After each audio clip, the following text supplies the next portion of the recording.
The promotion is going to Bradley, Marcus said, not even looking up from his computer screen. His office felt smaller than usual, the walls pressing in as his words hung in the air. I stood there, hands clenched at my sides, trying to process what I'd just heard. Bradley, the same Bradley who joined the company 6 months ago, the same Bradley who couldn't tell a spreadsheet from a pie chart. But I saved us $3 million, I said quietly, my voice steadier than I felt. Marcus finally looked at me, his expression blank. You did your job, Alex, that's what we pay you for. Through his glass door I could see our co-workers glancing curiously in our direction. Some looked away quickly when our eyes met, others didn't bother hiding their curiosity. Bradley brings fresh perspective, Marcus continued, already turning back to his screen. The senior analyst position needs someone who thinks differently. I nodded slowly, something cold settling in my chest. I understand perfectly. Walking back to my desk felt like moving through water. My name is Alex Torres, 32 years old, senior financial analyst at TechCore Industries. For 7 years, I'd climbed from junior analyst to team lead, working nights and weekends to master every system, every process. My apartment walls were covered with industry certifications. My social life consisted of coffee with my sister twice a month. Everything was for this job, this career, this moment that was supposed to be mine. TechCore manufactured advanced software solutions for healthcare systems. We weren't the biggest company, but we were growing fast. Too fast, as it turned out. 3 months ago, I discovered a massive accounting error in our quarterly reports. Someone had miscategorized $5 million in expenses. If that mistake went to our investors, we'd lose everything. I spent 2 weeks barely sleeping, tracking down every transaction, building an airtight case. When I presented my findings to Marcus, he'd looked genuinely impressed. This is extraordinary work, Alex, he'd said then. You've saved this company. I'd smiled, hopeful. Does this mean we'll discuss your future soon, he'd promised. That was 3 months ago. Since then I'd watched Marcus promote Bradley to the exact position he'd hinted would be mine. Bradley, whose father played golf with our CEO.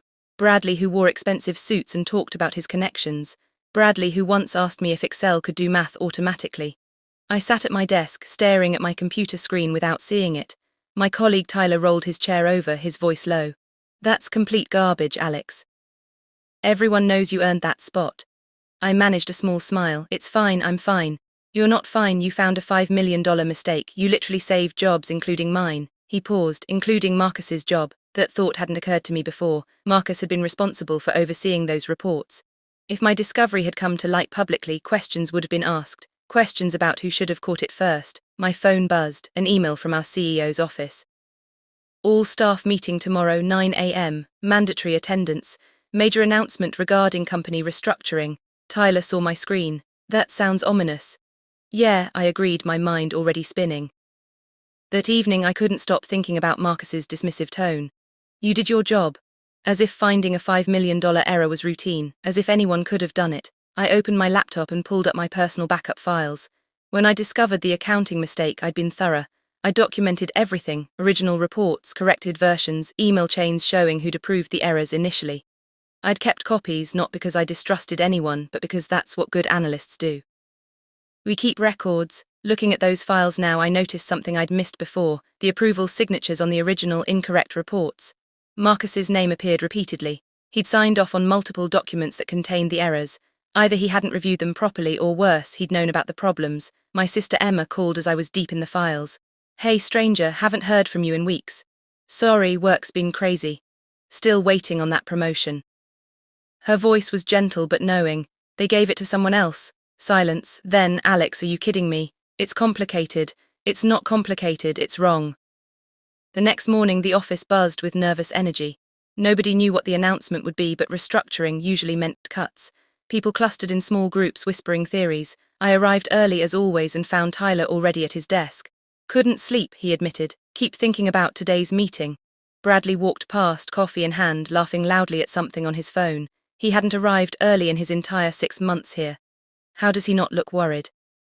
Tyler muttered. His father plays golf with the CEO, remember, I replied quietly. People like Bradley don't worry about job security. Marcus emerged from his office at 8:45, straightening his tie. He caught my eye briefly, then looked away quickly. That was interesting. Marcus never avoided eye contact. At 9 exactly, we filed into the main conference room. Our CEO, Preston Hall, stood at the front with 2 people I didn't recognize. They wore expensive suits and carried tablets. Consultants, probably. Thank you all for coming, Preston began, his voice carrying across the silent room. Today marks an important evolution for Tech Core. Preston spoke for 20 minutes about growth, challenges, and opportunities. The consultants nodded along, occasionally typing notes. Finally, he reached the point. We're restructuring our finance department to improve oversight and accountability. My stomach tightened. This includes new senior positions and revised reporting structures. He gestured to Marcus. Marcus will be transitioning to an advisory role while we bring in fresh leadership for the department. The room went completely still. Marcus's face remained neutral, but I saw his jaw clench. Bradley Crawford will assume the role of finance director.